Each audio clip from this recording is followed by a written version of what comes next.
البداية دعنا نتذكر أن البوليزاريو كانت شريكة في قتال الشعب السوري، وكانت أداة من أدوات الإرهاب الإيراني على الأراضي السورية. هناك كان أكثر من 60 ميليشيا تتبع لإيران على الأراضي السورية، منها عناصر من جبهة البوليزاريو التي تدربت على مدار سنوات سواء في لبنان أو على الأراضي السورية أو حتى في إيران، وذلك بتسهيلات وللأسف من الجزائر. 2012 و2015 أرسلت طائرات حربية مقاتلة جزائرية لتدمير المدن السورية وتشريد الشعب السوري. أرسلت الطيارين الجزائريين قامت بتقديم كل أنواع الدعم السياسي والعسكري والأمني واللوجستي والاقتصادي، دافعت عن النظام السوري الجزائر دفاعا مستميتا.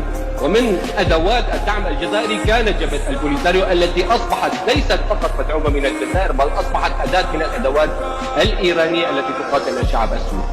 نحن طالبنا عدة مرات، هذه ليست المرة، طالبنا عدة مرات منذ عدة سنوات ونحن نطالب بضرورة تصنيف جبهة البوليزاريو كتنظيم إرهابي وأنها جماعة إرهابية.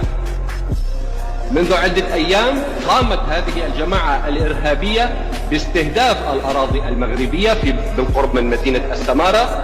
هذا العمل الإرهابي ندينه بشكل قاطع بالتأكيد اعتداء على سيادة الشعب المغربي، اعتداء على سلامة أمن وأمان المواطنين المغاربة.